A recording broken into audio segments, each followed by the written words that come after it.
it was mentioned that the Kena Upanishad had not been talked about frequently here in North Carolina. So I've made these, this is Swami Ashokanada's translation. Swami Ashokanada was in charge of the Vedanta Society in Northern California from 1931 till he died in 1969. And he gave a class on the Kena Upanishad. So some of the material that I have is from his class, which was transcribed and studied in the convent. And this is his translation. So I'll try to go through the whole Upanishad, but it's a long Upanishad in terms of all the deep ideas. So we may not get through the whole thing, but after lunch we can continue, or I can just, summarize it quickly and then we can talk about it.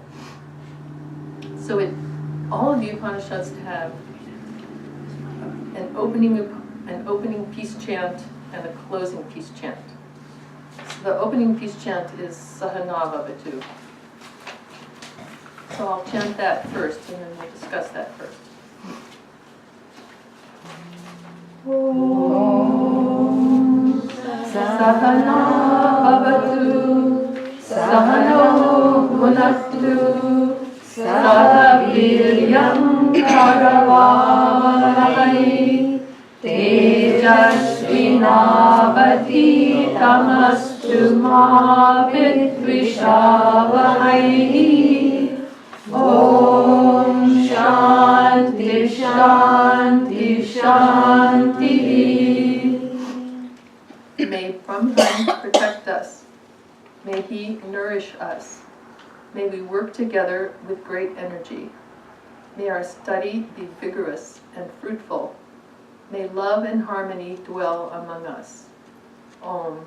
Peace, peace, peace. This chant prays that Brahman may protect and nourish us, students and teachers. We all know the path of a spiritual aspirant is very difficult because the entire universe of names and forms, Mahamaya, is set up to keep us in delusion. So when we take up spiritual practice, we are putting our own energies against the energies of the entire universe. So naturally there will be obstacles and difficulties. So in this prayer, we're praying that Brahman may protect and nourish us. And of course, the body and the mind resist. We have headaches, we get sleepy, we have outright rebellion sometimes and resentment. And sometimes people leave, they come for a long time and then they leave, and sometimes people just leave quietly, and some people leave and they write books criticizing the Vedanta Society or this one. Or they go on the radio and criticize, the teachers. So it's very important that love and harmony dwell among us, because this is a difficult situation that we're entering into. And once the student has studied the teacher very carefully, just as Swami Vivekananda studied Ramakrishna very carefully before he accepted him as his teacher. Once we accept the teacher, then we do not allow our mind to see faults and look for faults. Up to that point, we should study the teacher very carefully and make sure that we can put our whole faith and heart in this person who will be guiding us. But after that, there will not be faults anymore. We will not see them. And we go on struggling, and Swami Ashokanada says about struggling, if you say, then where do we say that we have attained to something? Because struggles, every step of struggle is also an attainment. It is just as it were that you are climbing a high mountain, and your climbing is punctuated by many beautiful high plateaus. You climb, it is a struggle, and then you come to a beautiful ledge, and there you rest, and from there you have a wonderful view. And you go up, and again there's something like that, you see. That is the fun of it. So first I'll go through a few summaries of the Upanishad, and then we'll take up the verses. So the first one is the idea that in Sanskrit, the first word of this Upanishad is Kena, Keneshitam Preshitam, and Kena means by whom. So the whole essence of this Upanishad is investigating who is responsible for this mind and body and all of its activities. Behind everything that happens is the presence of this mysterious Atman or Brahman. Without this presence, nothing at all can function. So we are being urged to find that Atman fully and to recognize that this Atman is the sum and substance of everything, the reality of everything, the motive of everything. So at the outset, the inquirer is asking, who is impelling the mind and senses?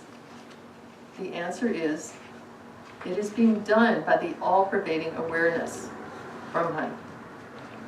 Brahman is unreachable by the mind and senses. It is above the known and the unknown, and it transcends the unknown. It is impossible to capture with our physical and mental equipment. And then the Rishi continues. There's a lot of paradoxical statements in the Kena Upanishad, and we'll go into those. I do not think that I know it well, and I do not know that I do not know it. He of us who knows it, and not he who knows that he does not know. It is apprehended by whomsoever it is not apprehended.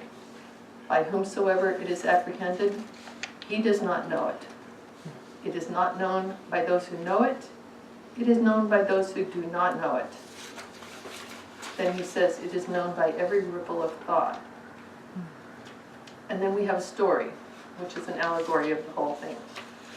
And this is the gods won a victory in a battle with the demons. And then they were congratulating each other and themselves about it. And Brahman knew this, and in mercy wanted to straighten them out because they were the gods and they needed to be clear. So he sent them a yaksha, or he appeared to them as a yaksha. And yaksha means adorable spirit. But according to Swami Ashokanada, it also means something or someone which was not well known, about which there's no definite knowledge. It is neither man nor woman, neither this nor that, an indefinable spirit. So this is really the theme of the Upanishad. This yaksha, which is totally indefinable, is going to question the gods. So the yaksha challenges the gods, Agni, Vayu, and Indra, and they face his challenge and fail. Finally, Indra saw in the area where the yaksha had been a beautiful woman, Uma Haimavati, and Uma is the daughter of the Himalayas. That's where the Haimavati comes from. And she, Uma, enlightened Indra. And then in the last part, the Rishi gives practical advice for attaining this underlying knowledge of this underlying motive power. Swami Ashokanada, his summary is, the philosophy underlying this story seems to be as follows. The gods stand for the psychic forces that control the sense organs. Indra stands for I consciousness, or the ego. And the ego is the ruler of these psychic forces. The demons represent a human's evil passions. Now and then the senses are able to overcome a passion and get a sudden glimpse of Atman. Then they proudly feel that they can understand Atman's whole nature. The organ of speech, Agni, or fire, thinks that it can know the whole of Brahman.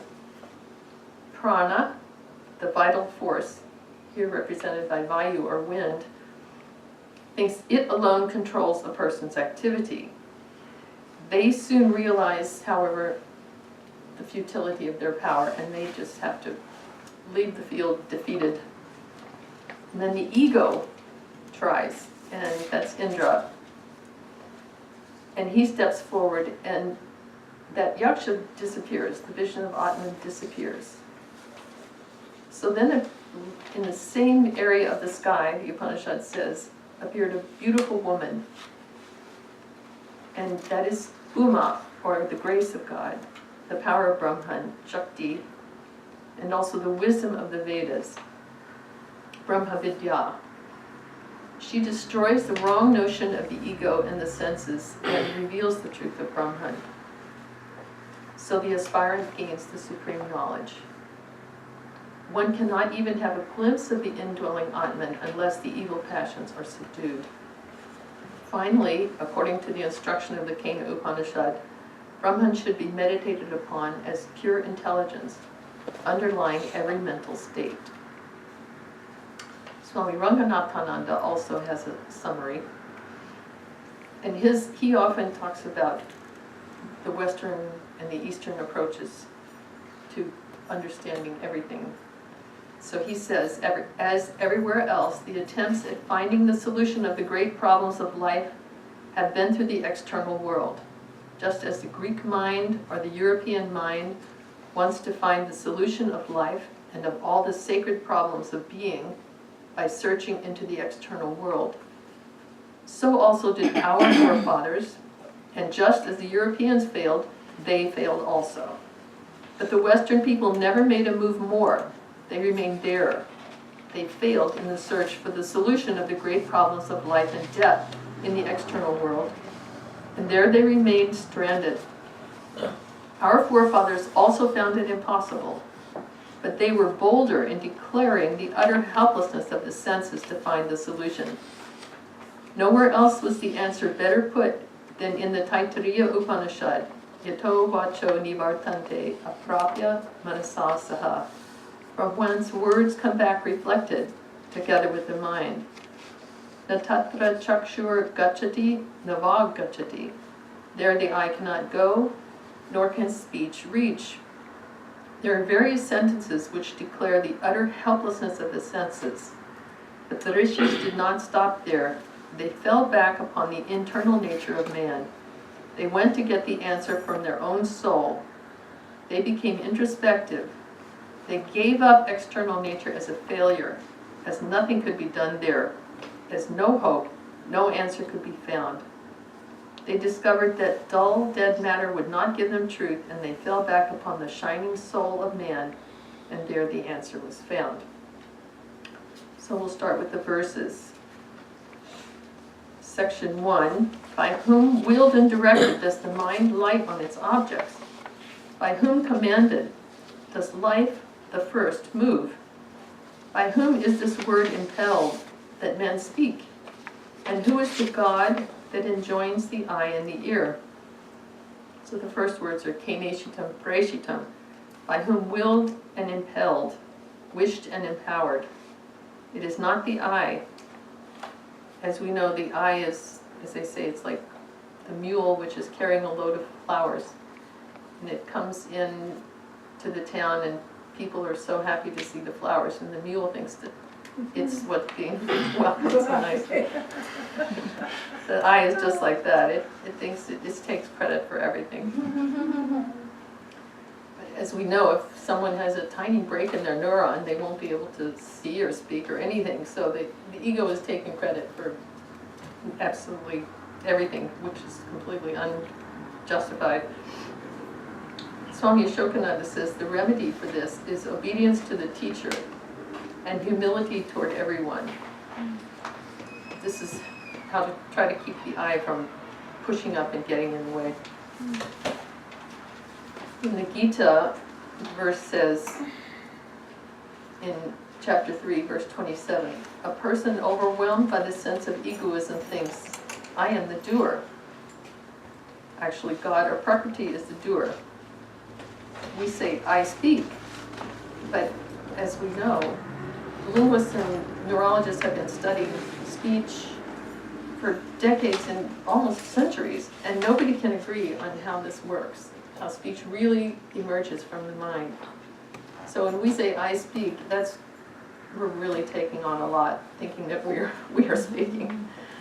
Even scientists who've been studying it for a long, long time have no idea how it works. Verse 2, that which is the ear of the ear, the mind of the mind, the speech of the speech, that indeed is the life of the life, the eye of the eye. The wise, finding their release beyond and passing beyond this world, become immortal. In the gospel we have the song, Thou art my all in all, O Lord, the life of my life, the essence of essence. Power and the execution of all the senses and the functioning of the mind and the breath are all sourced from deep within. Who is the agent behind this functioning?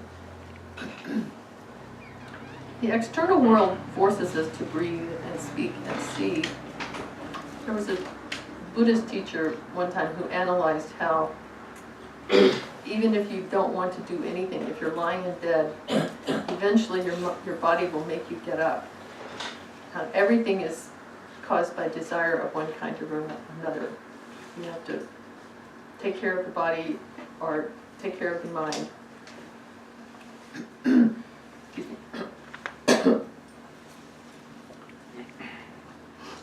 So the agent behind this functioning will be seen only when we go beyond the superficial world and we find the being who wills and directs the mind and speech and life. And it doesn't mean we have to die. It can be achieved by Jivan Mukti. Once we have achieved Jivan Mukti, we will go beyond this world, even as we are here. According to other people, they will see us, but we will be beyond the world. And the Atman is the living energy, the exuberant energy, which is behind the sense of hearing, the sense of seeing, and it's behind the mind itself. This divine energy, God has no purpose. God has no reason to achieve anything. God is not lacking anything that it must be attained. There's no motivation to seek the accomplishment of any end. Yet without Atman, the life force will not make the mind and the senses function. Atman is the ground, the cause, but it's unrelated and not affected. In Indian thought, each sense is enlightened by a god or goddess.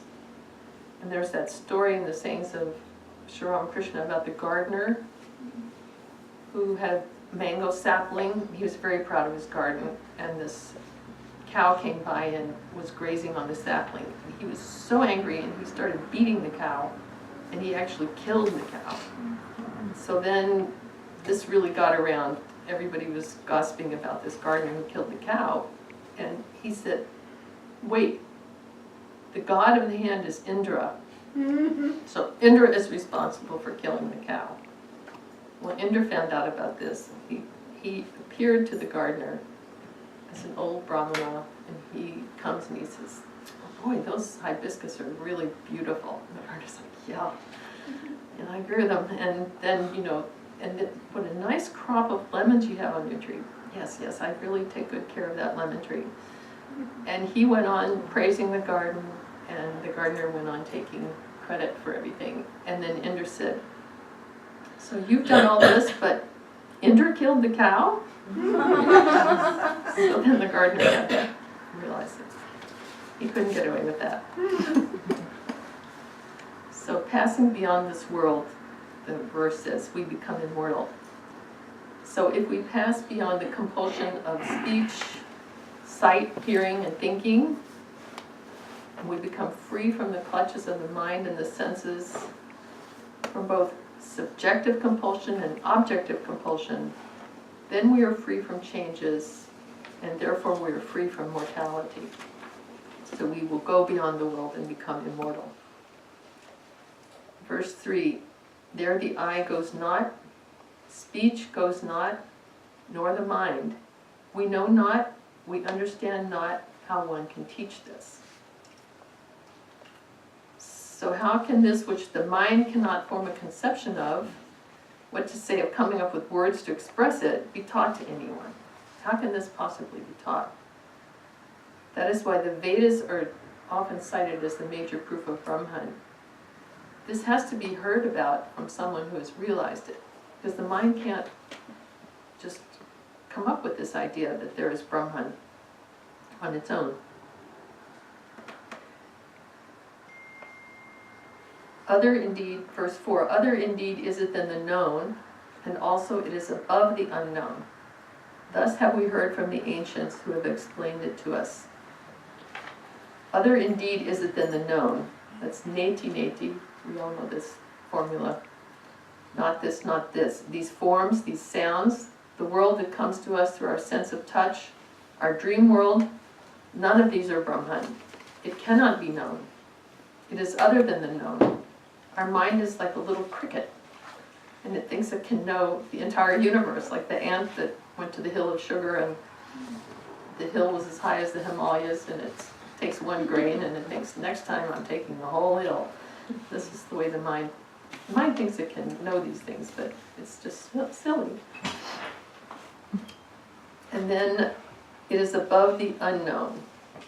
And to us, unknown means it is unknown now, but later we'll know it. But it's above the unknown. It transcends the unknown because it's identical with the knower. And then the verse says, thus have we heard from the ancients who have explained it to us. Since it cannot be perceived by the senses and the mind, the student has to hear it from illumined souls. And what is this it that's being explained? It's this peculiar situation that we're in. Verse 5, that which is not expressed by speech, but that by which speech is expressed, know that verily to be the Brahman, not this, which people worship as this. There's that in the Upanishads, avang manasagosharam, beyond the reach of speech and mind. We're so immersed in mind and all its words, we can't possibly grasp this. Not this which people worship as this. This is something that can be distinguished or defined or described. As long as you think of God as describable, distinguishable, and definable, you have not attained Brahman.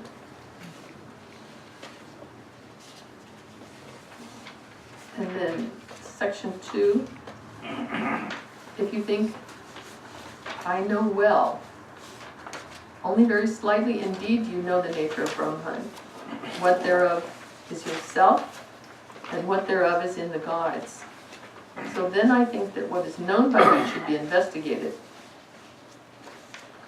So we can hardly claim to know well that which we have just been talking about is unknowable by the mind and senses.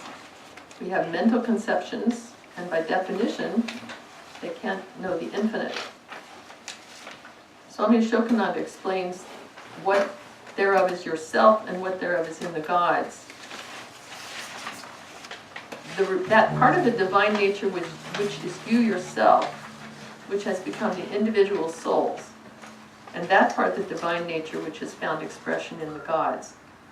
Under the gods are to be subsumed all those infinite number of phenomena over which the gods preside.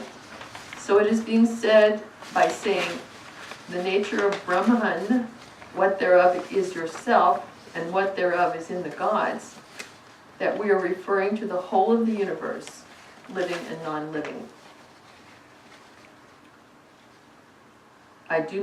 Verse 2, I do not think that I know it well, and I do not know that I do not know it. He of us who knows it, and not he who knows that he does not know. Neither do I know, neither do I not know, nor do I know. If you say not know, it is the inmost self. So it cannot be said to be unknown. It is our inmost self. And yet it still can't be known as an object is known. In Swami Vivekananda's talk on the absolute and manifestation, he says, you must not go home with the idea that God is unknowable in the sense in which agnostics put it. The expression is not used in the sense in which it may be said that some questions are unknown and unknowable. God is more than known. This chair is known, but God is intensely more than that. Because in and through Him, we have to know this chair itself. He is the witness, the eternal witness of all knowledge. Whatever we know, we have to know in and through him. He is the essence of our own self. He is the essence of this ego, this I, and we cannot know anything excepting in and through that I. To know the chair, you have to know it in and through God, therefore. Thus God is infinitely nearer to us than the chair, and yet he is infinitely higher. Neither known nor unknown, but something infinitely higher than either. He is yourself. Verse 3. It is apprehended by whomsoever it is not apprehended. By whomsoever it is apprehended, he does not know it. It is not known by those who know it. It is known by those who do not know it.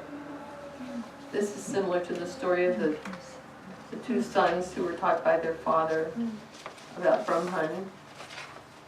And they went away to study with the guru, and then they came back and the father says, so tell me about Brahman.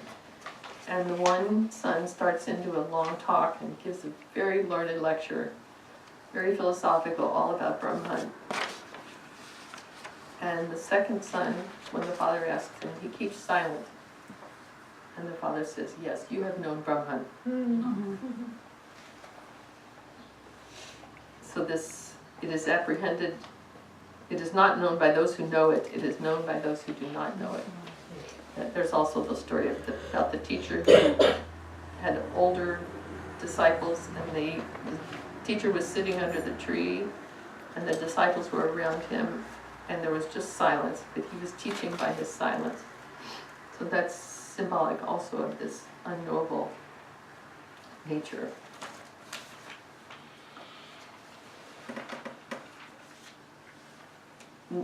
Verse 4, known in every state of consciousness. Pratibodha viditam. It is truly apprehended. Verily, one attains immortality. Through one's own self, one gains power, and through knowledge, one gains immortality. Pratibodha viditam, known through every mental act. This is one of the practices. Every pulsation of knowledge and awareness is through Brahman.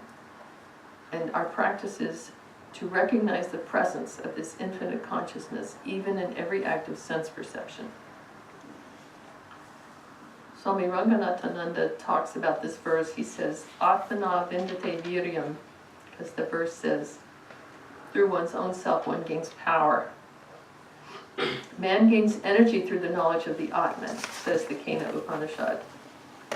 The unique quality of this strength, of this energy, is that it is entirely constructive and beneficent, for it is the strength of love. The Kena helps us to discover and experience itself the presence of the infinite, the absolute, as the pure self. We must know it by participation, not by proxy. Otherwise, it is not our own. The Upanishadic teachers ask the student to treat teaching as a working hypothesis and validate it by our own experience. A true sadhaka is the spiritual aspirant whose heart genuinely hungers for the transcendental pure life of the spirit. The sadhaka attitude is, wherever we are, at work, in leisure, or in whatever situation we may be, the one constant factor is that our hearts are pursuing truth, that we are seeking the pure and deathless self in and through all experience. Verse 5, if here one knows it, then there is truth. If here one does not know it, there is great destruction. Seeing it in all beings, the wise, going beyond this world, become immortal. Swami Ashokanada says, where he says, then there is truth. It has another significance. There is truth. Not only you perceive the truth here, but that even this earth then appears not as earth, time not as time, but the earth appears as spirit with a thin guise of earth. It is, as it were, through the transparent earth form, you perceive the spirit substance everywhere. If you lose this inner vision, everything gets dim. the fun has gone out of everything. All this beauty, all this joy that you see in this universe, that is the reflection of the joy and the beauty you discover in the spirit. And if you lose that within yourself, then you find out of the world also that joy and beauty have vanished away.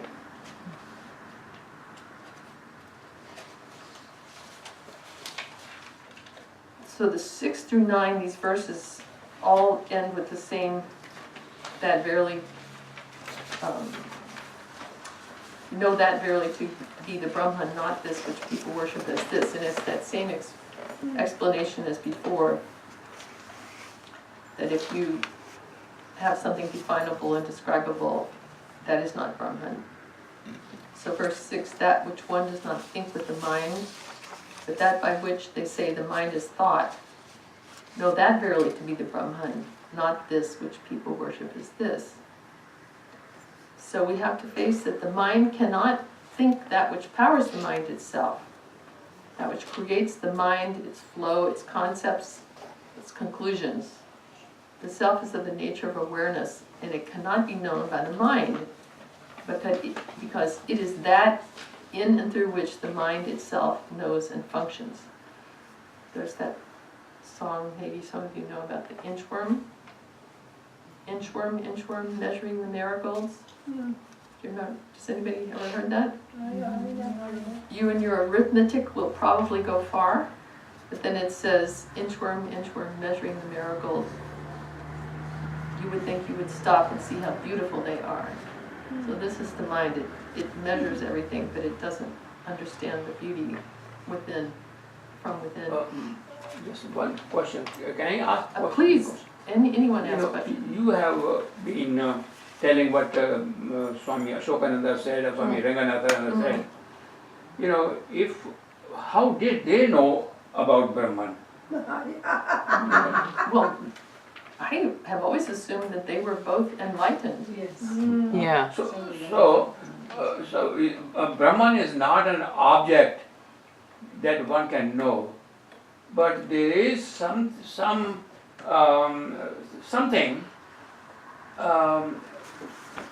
which kind of makes us know. Exactly. So the Brahman is something which makes us know, but we cannot say, oh, that is Brahman. It is not an object like any other object. Exactly. How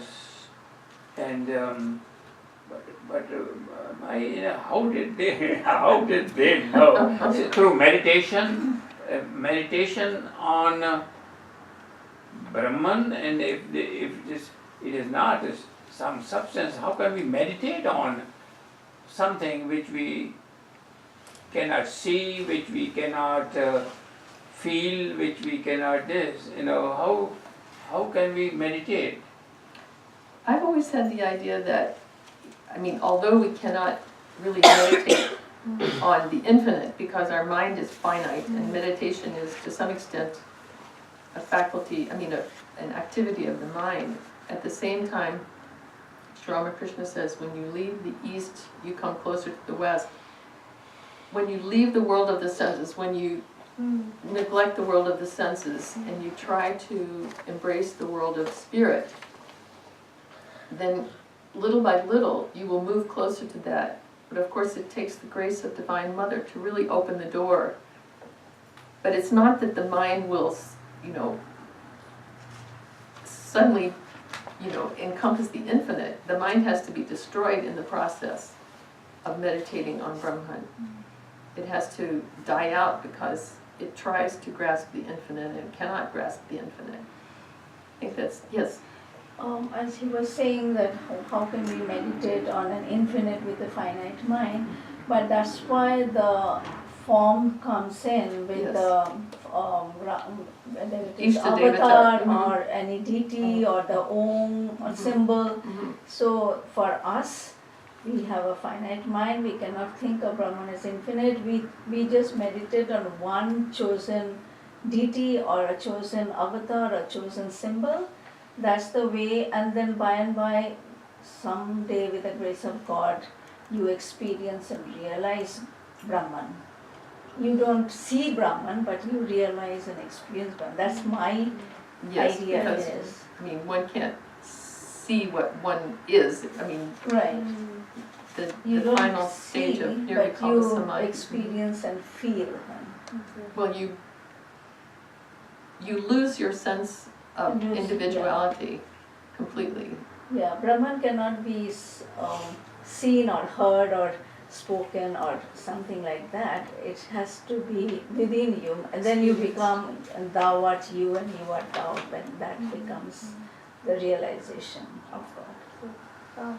Yes. Yeah, I mean, going back, how do we know somebody has realized or not? I think with the actions, the way they live, they, so probably they don't have to say that actually. Maybe it is us, we feel that divinity in them. And we say, okay, maybe they have realized that we see something special of that. So this is how Yeah, I would that's the say. feeling and the experience. Yeah, I mean, it's our feeling, because when we watch them and we see them, just like it is a qualification of qualities of realized person. So there are qualities. So perhaps it is our own faith, is our own kind of perception. Yeah, that person will realize.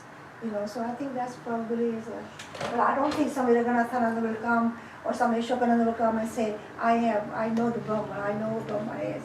It's perhaps, our own experience, what we see about it. I also think that if I have eaten some sweet, and I say it's very delicious. Now, if someone asks me, how it is, so it is. Everybody has to Experience do it themselves. the job himself or herself.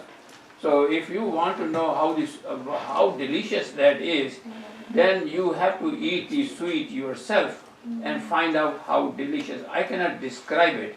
It is not something that can be described, and Brahman cannot be described. And of course, I cannot say I have realized Brahman, but at the same time, I have to all the time make an effort. How Brahman is. I have read the description that it is existence, knowledge, and bliss. So, if it is bliss, Brahman is the realization of Brahman is bliss. So I have to I have to realize it in order to understand what bliss is. No one can describe it.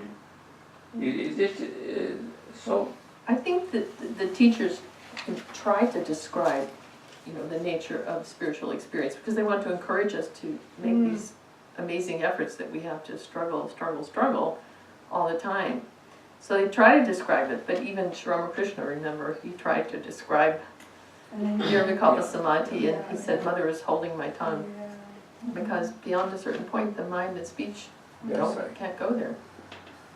Yes. When this I identifies itself with the body-mind complex, the Yes. whole problem is there. Yes. Unless you stop doing that, then there is no way. We are falsely identifying ourselves with the body-mind complex. That is the big problem. Yes, exactly. Sri Ramakrishna gives one beautiful parable. There's this salt Salt doll doll. went into the ocean to measure Measure its the depth. depth, yes. But the moment where it went into it, it all melted. And so who was left there to describe the depth of the That's ocean? right. That was good. Yeah. Is that like the mind? This is all the problem all of with us- the I. This is the problem. I have a big question here.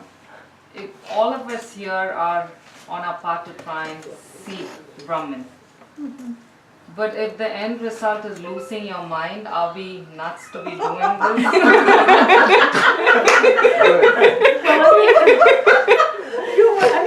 common expression of losing your mind does not mean destroying the mind. You won't lose your mind, that's for sure. Don't lose your mind, go slow. I think losing Yeah. the mind, in common parlance means not experiencing reality the way commonly experiencing, absurd reality or troubling reality. This is not the same thing. This is where the mind tries to expand and expand and expand and it finally like pops like a balloon. It can't expand enough, so it has to be destroyed. But it's not, the nature of the mind, the support of the mind is this infinite awareness. So the mind can't be permanently destroyed in that way. It's just its limitations are destroyed. Finally. Before we lose our mind, let's go on.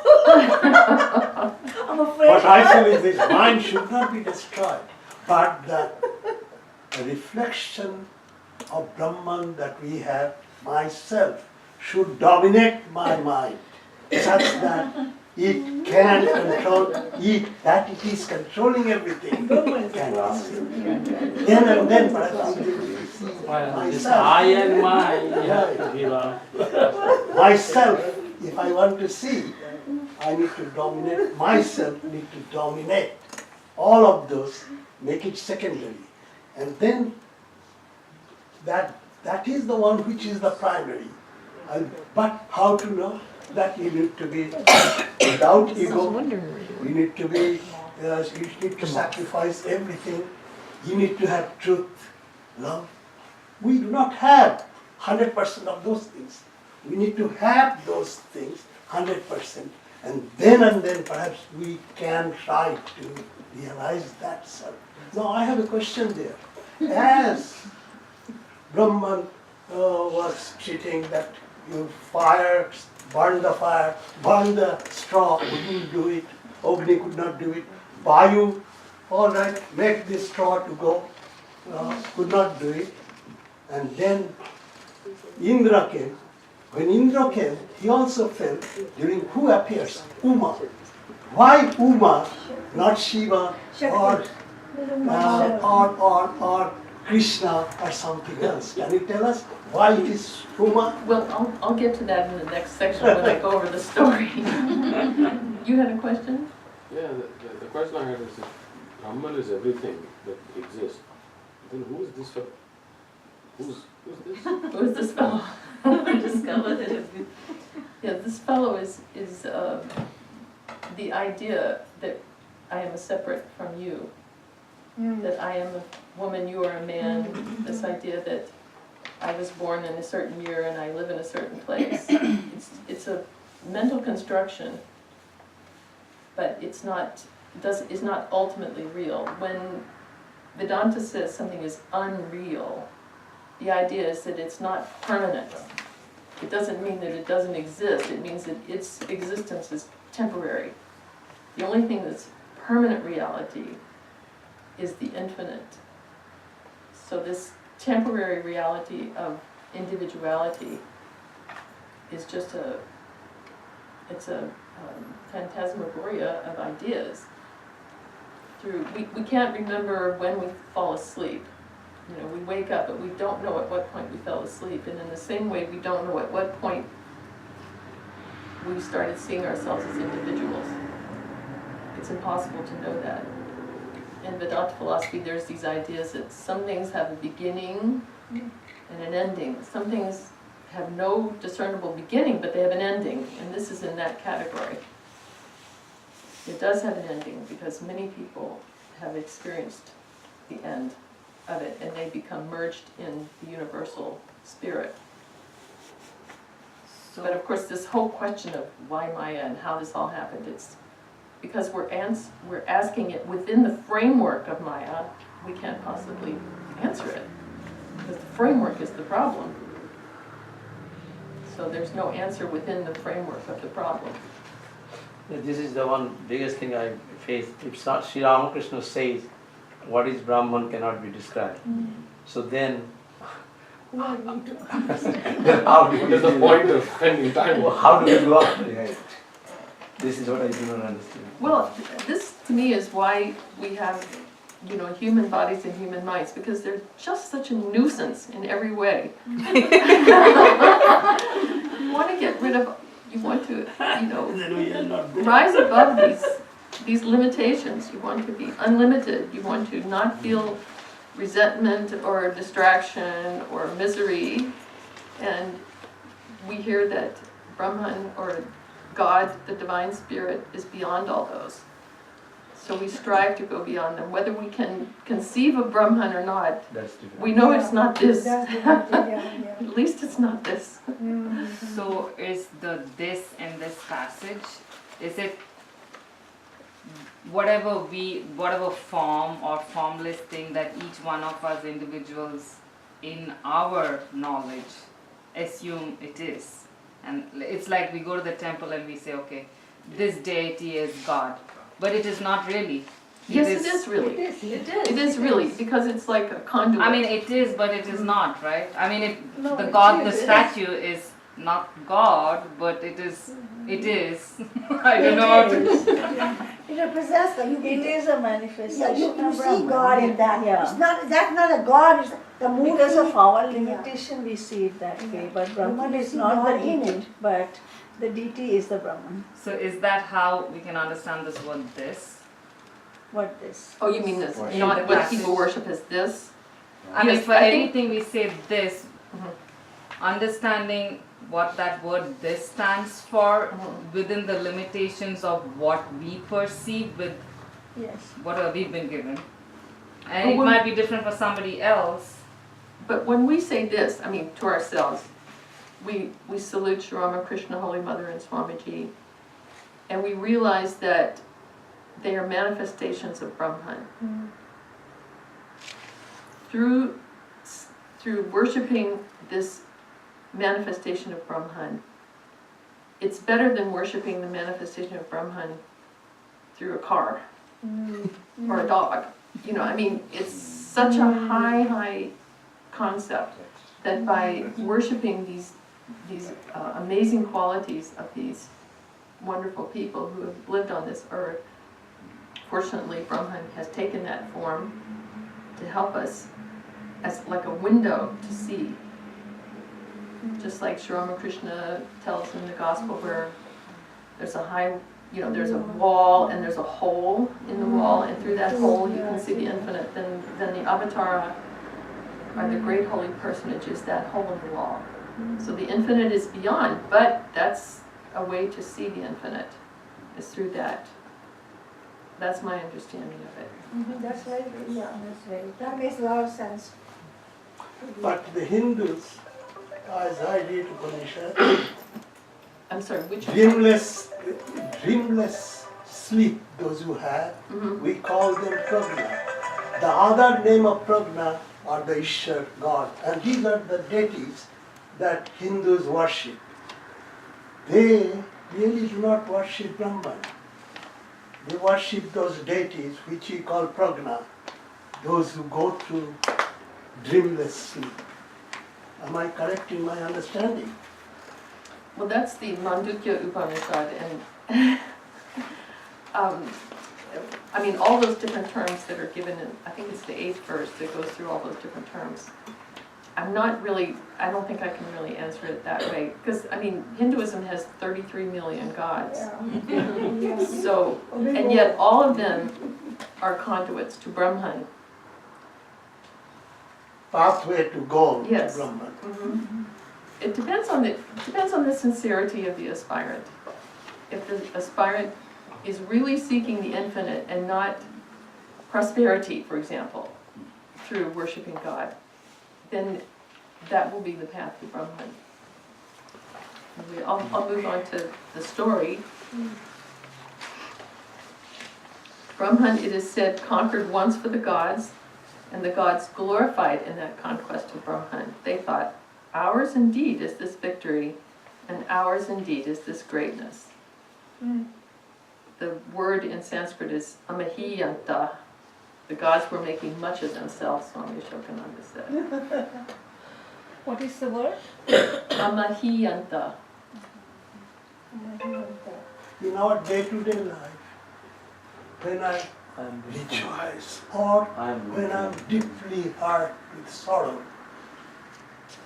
Tagore has said, Hridaya amar nachiche ajke. The Hridaya is laughing, dancing today with that thing. Or we get that dikashas to take that thing somewhere here. When I think about the death of my brother, something I feel here. Is that the sight of reflection of Brahman? Well, the teachers say that we should meditate in the heart, and that intensity of sensation of feelings is in the heart. But all the teachers recommend meditating on Brahman in the heart, and apparently the first vision of Brahman is seeing that light within the heart. So that doesn't mean that Brahman is represented by those reflection. sensations, but that is the area that we're supposed to meditate. So Brahman indeed knows this conceit of theirs. He appeared before them. This is the Yaksha. They did not know what spirit it was. They said to Agni, Jatavedas, find this out, what this spirit is. Yes, he said. Jataveda, if you break it down, Jata means whatever is born, and Veda means the knower of it. So Agni is the knower of everything that is born, or omniscient. He hastened toward it, and it said to him, Who art thou?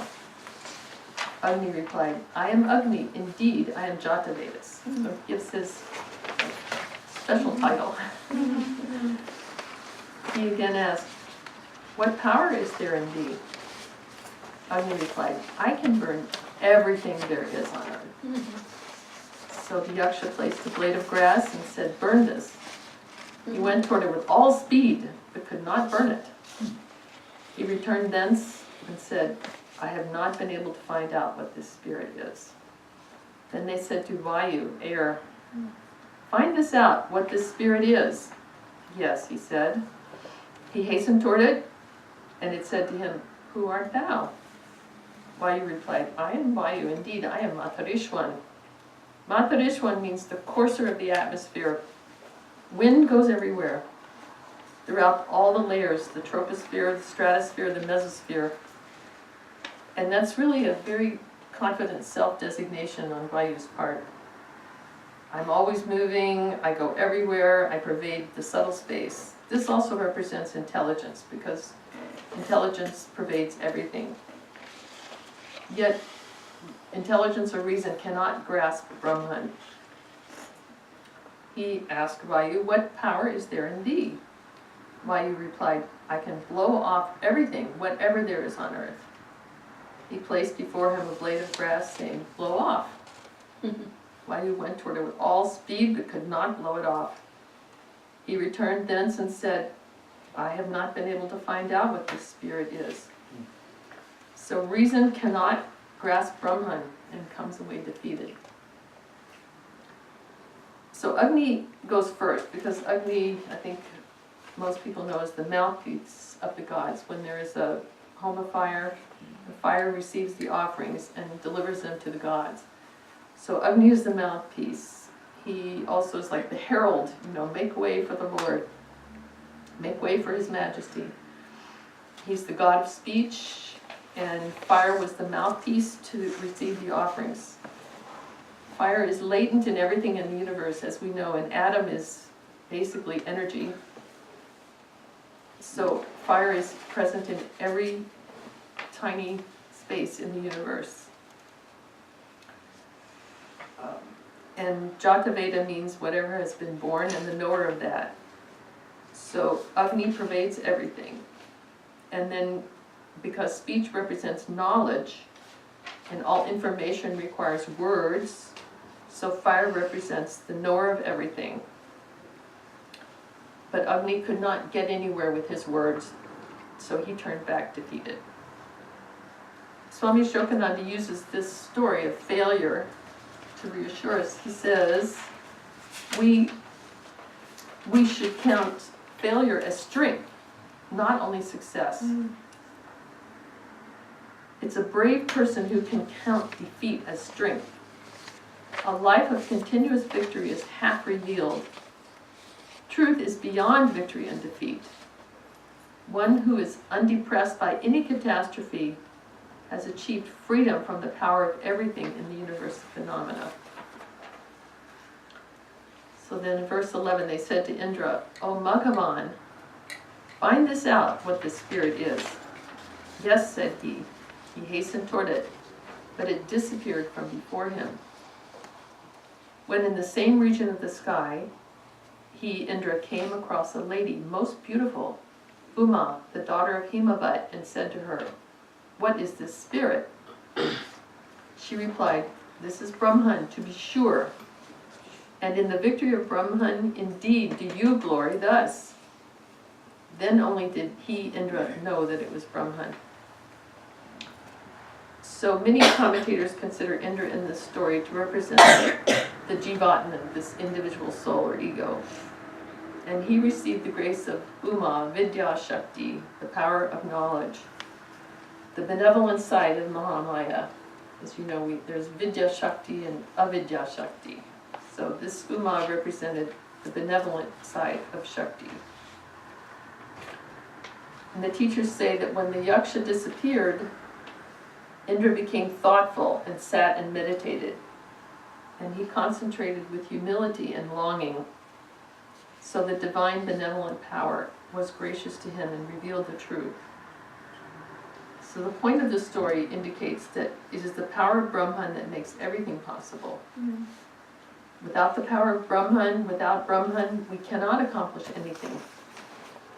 And that story was required to illustrate the whole philosophy of this Upanishad.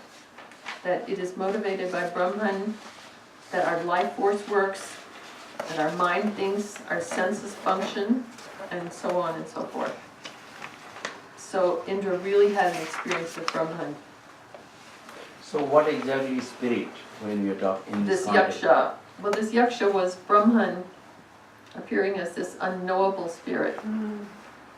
Unknowable spirit. Because it was, they don't say, it was not a Devi or a Deva. It was just an unknowable spirit. Because Yaksha can mean many things, but according to Swami Ashokanada's understanding of it, that was the idea of why that word was used in the Upanishad. Because Brahman, as the whole Upanishad is saying, cannot be grasped. So in even the allegorical story, Brahman appears as undefinable and ungraspable. See, what you are saying is, Brahman cannot be grasped. It has to be realized. Exactly. And that is what it is, you know. We cannot, I cannot tell the taste of this sweet which I have eaten. You have to eat it yourself and realize how tasty it is. Similarly, Brahman cannot be described. And Sri Ramakrishna said that you have to renounce this material world, you know, because all material world can be described, and you have to. And Bhagavad Gita also says, just as Sri Ramakrishna said, that turn the Gita in the opposite direction, it becomes dark. And his gospel also is the same thing. Renounce what he called woman and gold, of course. Renounce woman and gold. And actually, he meant the material world, and realize this Brahman. Even also in the whole gospel, it is actually nothing but the means of realizing God or realizing Brahman. Yeah.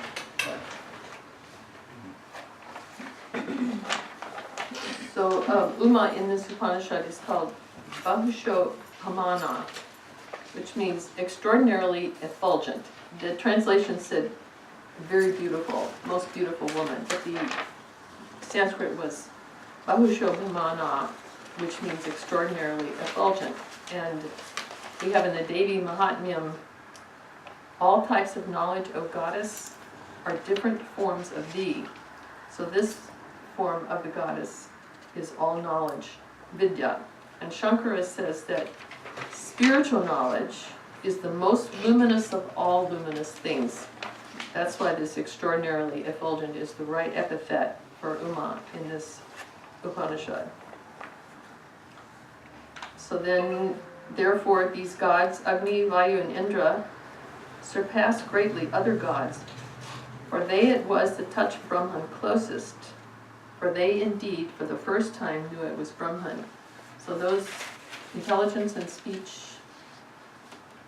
tried to know Brahman but couldn't. But these are the methods that we're supposed to use our reason and use our intelligence to recognize that this temporary world is not worth striving for. We have to do our best, but not try to ultimately achieve prosperity only in this temporary world.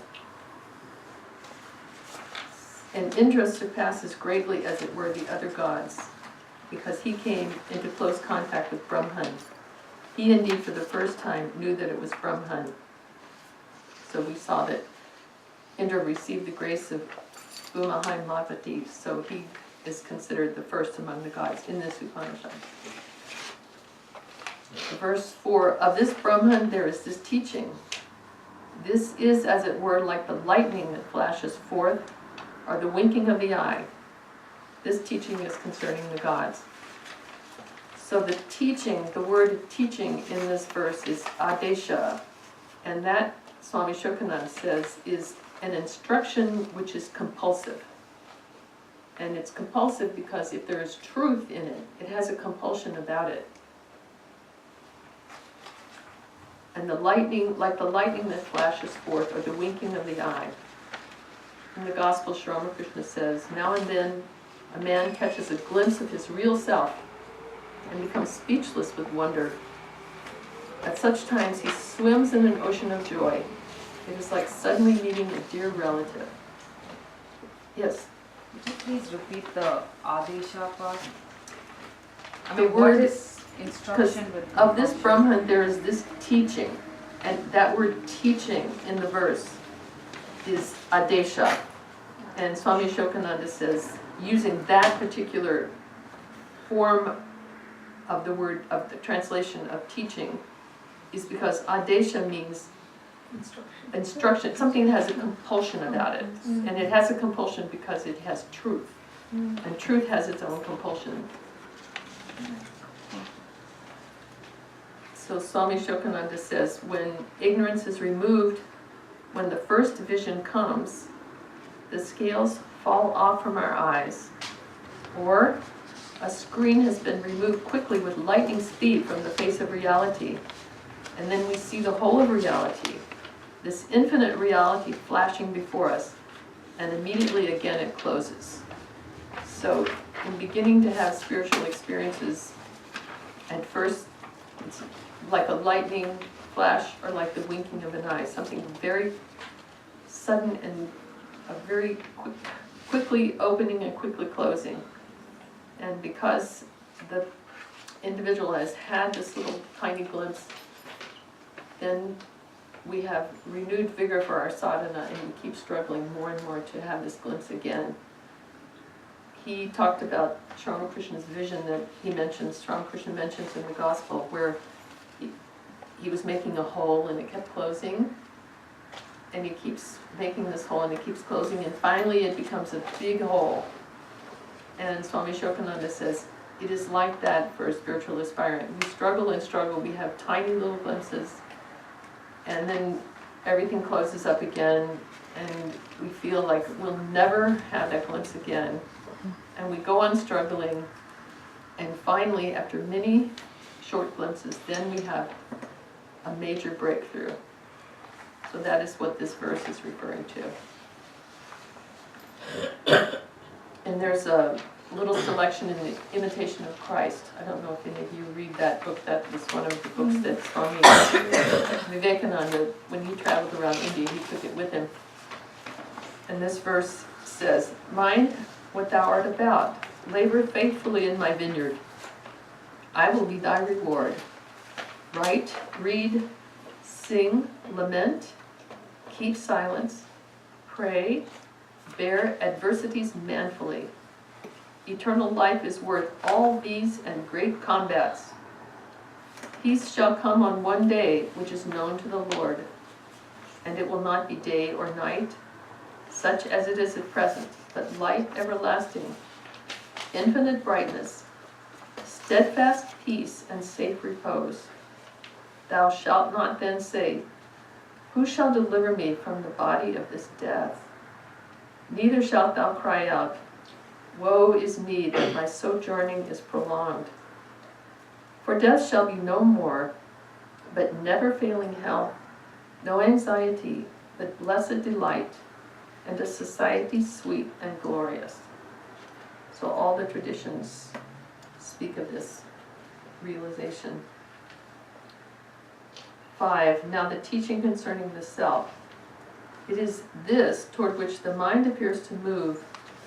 By the same mind one remembers constantly. Volition also likewise. That's sort of an obscure way of putting it. But the mind refers to the whole being, including the feeling. And remembers constantly means the whole mind goes inward. Volition means determination and resolve.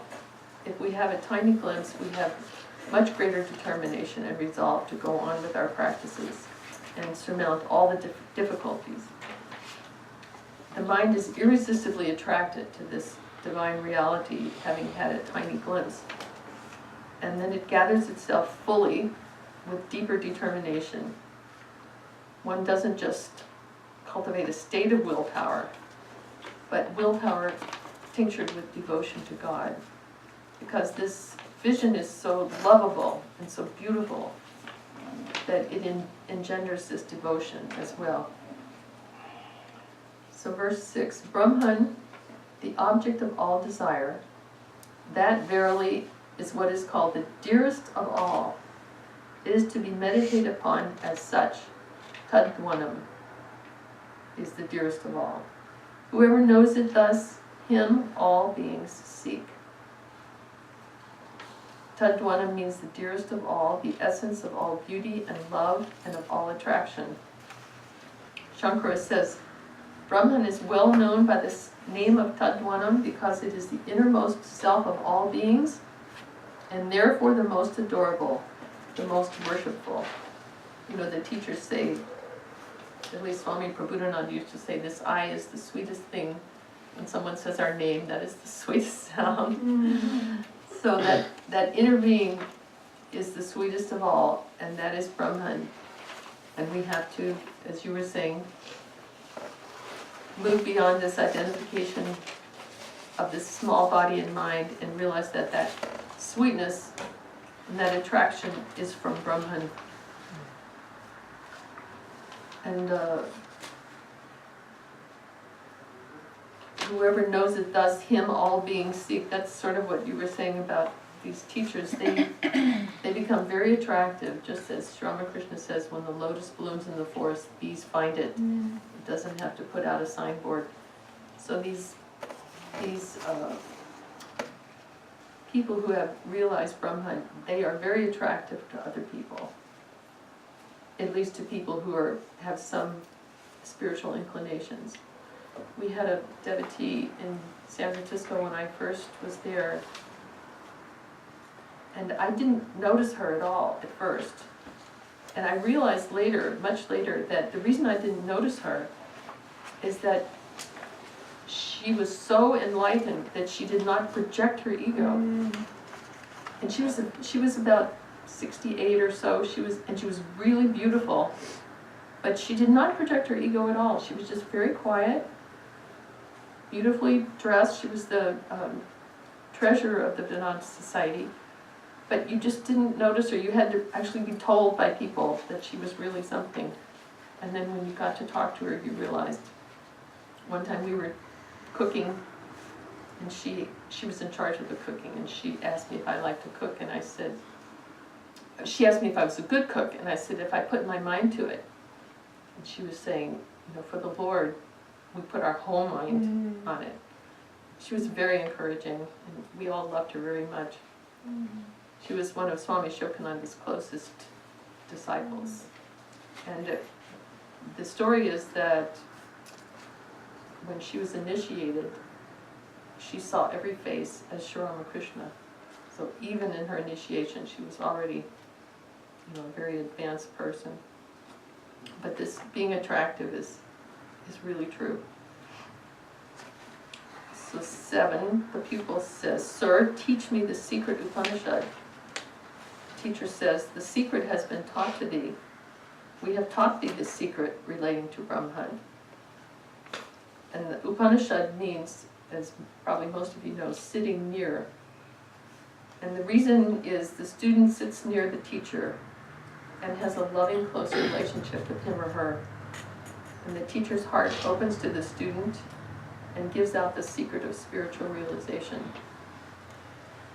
And it's called secret because it is so deep and because it should not be told to everyone. Swami Ashokanada in the commentary on this says, you cannot hold a gun to the spiritual teacher. Say, teach me, give me spiritual teaching. It has to be, a loving relationship where the teacher's heart opens to the student and the student is humbly seeking the teaching of the teacher. But the student wanted something practical. So verse 8 says, austerities, self-control, and work are its support. The Vedas are all its units. Truth is its abode. And so the supports are tapas, self-control, and work. Austerities are tapas. And the word tapas means heat, and it refers to the friction generated by disciplining our natural mind and body. Our natural mind is rubbed up against by our ideal mind. The body wants to sleep, and no, we have to get up, we have to meditate. Swami Ashokanada says, every action, everything pertaining to yourself, you find there's a natural thing which is not perfect, and there's an ideal thing which you think perfect, and there's continual friction between the two. So that is tapas. And Sri Ramakrishna tells the story of the pots that the potter has out in the sun, and some of them have been baked and some of them haven't. And the ones, the cow walks over them, and the ones that have been baked get thrown away, they don't get used again. But the ones that are unbaked, the potter gathers up the clay and makes it into a new pot. So tapas is heat. So we want to get baked so that we don't have to be made into a new pot. Come back again. I had the understanding tapasya is meditation. What word did you say? Tapasya, tapa. Yes, austerities. It's meditation, but it's everything that causes friction in the mind and body. I mean, even our doctors tell us we need to get regular daily exercise. And some people love exercise, but a lot of people don't love exercise, and that causes friction. But we have to do it because we have to take care of the body and mind so that we can continue to serve and so that we can continue to do our spiritual practices. So many things are austerities. Life is an austerity, basically. Getting along with people and doing our duty, all these things are austerities. It's not only meditation, but of course meditation is the highest austerity. So then the Gita says about austerity, to him who is temperate in eating and recreation, in his effort for work, and in sleep and wakefulness, yoga becomes the destroyer of misery. One of our nuns used to say, I hate the middle path. I think that's so funny. It says everything in one word. So the final verse is what's called the pala shruti, and pala is fruit. Pala. Pala. Wow. Mm-hmm. Yes. Fruit. Yeah. Fruit. So the fruit of all this sadhana. Whoever knows this, he indeed overcoming sin in the end is firmly established in the supreme world of heaven. Yes, he is firmly established. So then there's the final chant, and I'll just go over the meaning of that. First I'll read the translation. May my body be filled with strength, peace, and joy. May my eyes, my ears, my senses, my energy, my life, all be sweet with divine harmony. All whatever I perceive is verily divine. You can see how this is such a good companion to this Upanishad. It has all these ideas contained in it. May I never cease to see God. May God never forsake me. May I be absorbed more and more in divine being. And may the glories of self-realization be manifest in and through my life and mind. So Apyayantu is my limbs, speech, energy, eyes, ears, and vitality, as well as other senses. Those things should be vigorous. Vak, speech, or prana, is energy, chakshu, eyes, shrotam, ears, indriyani, chasarvani, senses of action and of perception. All these should become clear and strong. I should be bringing well-being and not misery to myself and other people. Speech has to become perfect, and the way to make speech perfect is that it should contain only truth. And we know that speaking truth is one of the greatest austerities. May every part of my being become vigorous, become perfect, and become filled with well-being. Sarvam Brahmopanishadam. All is Brahman, as taught in the Upanishads. If God is infinite being, then he is mixed up with my own being. Every moment I feel myself, I also feel him. All that is wanted is to just separate him from my own foolish self. Mama Brahma Nirakuryam. May I not deny Brahman. Let there be no doubt, and may my mind not turn away from the supreme vision. This Upanishad is basically by someone who is realized, that one of the commentators has said. And by denial is meant neglect. Swami Ashokanada talks about this. He says, there is nothing unspiritual in human life. In Vedantic vision, everything is spirituality. That infinite Brahman is in you, in me, in all, pulsing. That's like that Pratibodha Viditam, in every pulse. We neglect it. Don't neglect it, says Sri Krishna. It is that which gives meaning to what you are and what you do. Otherwise you remain a creature in the hands of the forces of physical nature, of those processes of nature. Don't be so, says Vedanta. Try to understand this truth. May I never cease to see God means may I never stop struggling to regain this vision and become established in it. And then Swamiji, when he talks to Chakravarti in Talks with the Disciple, I think we all know this book, he's talking to him about austerities. Yes, in one sense it is very difficult, but in another sense it is quite easy. Can you tell me where this I exists? How can you speak of anything being killed which never exists at all? Man only remains hypnotized with the false idea of an ego. When this ghost is off from us, all dreams vanish, and then it is found that the one self only exists from the highest being to a blade of grass. This will have to be known, to be realized. All practice or worship is only for taking off this veil. When that will go, you will find that the sun of absolute knowledge is shining in its own luster. For the Atman only is self-luminous and has to be realized by itself. How can that which can be experienced only by itself be known with the help of any other thing? Hence the scripture says, Keneshitam Preshitam, from the Kena Upanishad. Well, through what means is that to be known, which is the knower? Whatever you know through the instrumentality of your mind. But mind is something material. It is active only because there is a pure self behind it. So how can you know that self? Through your mind. But this only becomes known after all, that the mind cannot reach the pure self. No, nor can the intellect. Our relative knowledge ends just there. Then when the mind is free from activity or functioning, it vanishes and the self is revealed.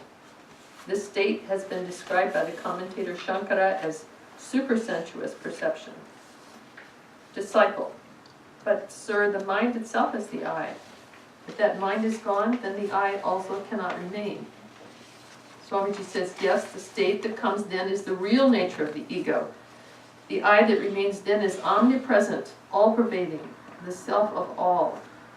Just as when the jar is broken, the space within becomes universal space. For with the destruction of the jar, the enclosed space is not destroyed.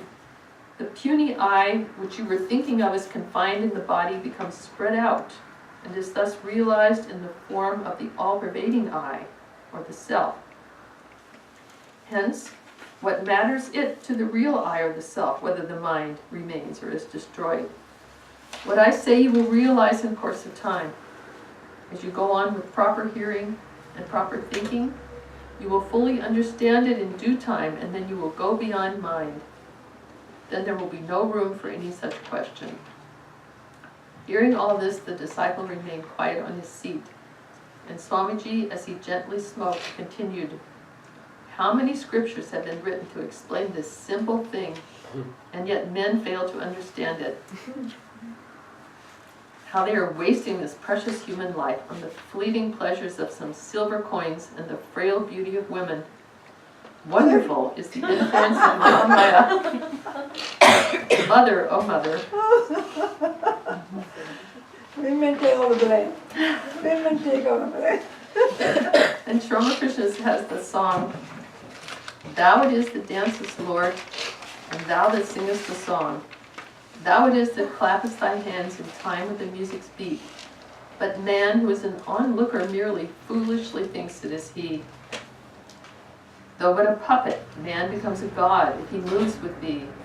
Thou art the mover of the machine, the driver of the car. But man is weighted down with woe, dreaming that he is free. Thou art the root of everything, thou the soul of our souls. Thou art the master of our hearts.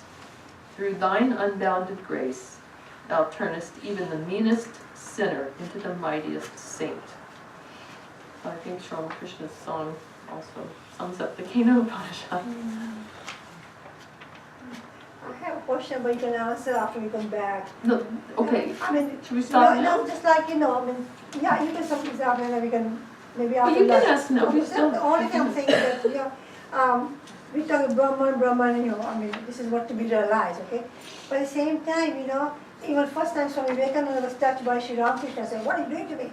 I had my family. And then Mathu wanted me, and it happened to him. I said, I can't run my business. I will go out of my mind. So I'm just saying it for householders, maybe there's some time limit, time made for that or what? I mean, today give me Brahman, okay, fine, I'm happy, been done before my time. Right. Yeah, but thing is, households, they have families and children, and all the responsibilities. For them, to grasp this thing and to, be on that, probably, just like Mathur and, Swami Vivekananda, be kind of fearful, what's going to happen. Well, I think Mathur and Swamiji's experiences were different because Mathur requested that from Sri Ramakrishna. So when he got it, he got so scared about it. Yes, but I mean, he was pushing. Oh, He was pushing to he get wasn't it. ready. So see, This you is have what to be I ready. mean. He was not really ready, but Okay, Sri so Ramakrishna, he was so earnest, and Sri Ramakrishna wanted to, Yeah. let him have that small experience. But then he realized that, he wasn't ready for it. So we have to be ready for it. All these practices and all this, Mhm. the teachers. I think that's the point. Yeah, they're ready. You cannot get something if you're not ready for it. So if you are given the knowledge of Brahman when you are not ready, then you will be doing things or feeling in a way that would be, it is beyond your, you're not yet ready, and you can carry that with you. Yeah, It's yeah, very yeah. hard. I think But- the but- whole spiritual readiness is an evolutionary process Right. which goes Yeah. from Yeah. life to life, life to life. At the For same some time, people- we need, We hope this is the last one. It's a lot. Also, but we cannot be ready, it all depends on the intensity and the sincerity of the urge to know God. In some people, the urge is so strong, strong. they get it in one Yes. life. Yes. For many people, it goes on for life to life, for this evolutionary process to make us ready to accept and realize God and be. what I Enjoy feel is this, if we bliss. plan that I'm going to realize Brahman, You cannot we say, will I not will realize in realize. this life. We It cannot will happen. come, may, we need we to may. make ourselves that If the urge is Truthful, so strong, make then you can ourselves confidently such say, yes, I'm going that to we do this. become the best But all medium. depends on what God And then- wishes. Now practice it. It will come like a flash That's what my sometime. feeling is. Even if I say I'm going to Not that realize I this feel one, like that. but And everything that is what is it the is. Make grace your of efforts, God. generally with At the same Make your time, Yeah, I we make shall- an effort, I do my spiritual practice and let God decide when. He shall, he shall. You make effort with the idea not how to only- do it now. You make effort with that idea. If you make effort His whole universe. No, they- But Advaita. that's They've got intensity trouble of that urge. These ladies are also not God hungry. is They're going for it tuning too. It's the accordingly. same. No, it's a We need to realize that. Once we can realize, attracted to other things. I think we are going towards If you the want path. to do something, We you cannot can. plan. Don't feel restrained.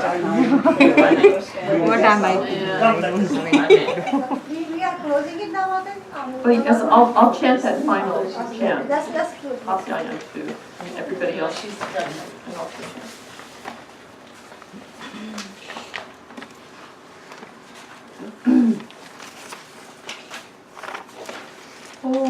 Om Apyayantu Mamangani Vapranas-chakshushrotram-ato balamindriyani cha sarvani sarvam brahmo anishadam maham brahma nirakuryam Mama Brahma Nirakarot Anirakaranamastu Anirakaranamastu Tadatmani Nirateya Upanishastu Dharmaste Mai Santu Te Mai Santu Om Shanti Shanti Shanti.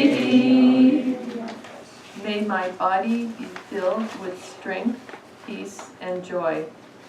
May my eyes, my ears, my senses, my energy, my life, all be sweet with divine harmony. All whatever I perceive is verily divine. May I never cease to see God. May God never forsake me. May I be absorbed more and more in divine being. And may the glories of self-realization be manifest in and through my life and mind. Om, peace, peace,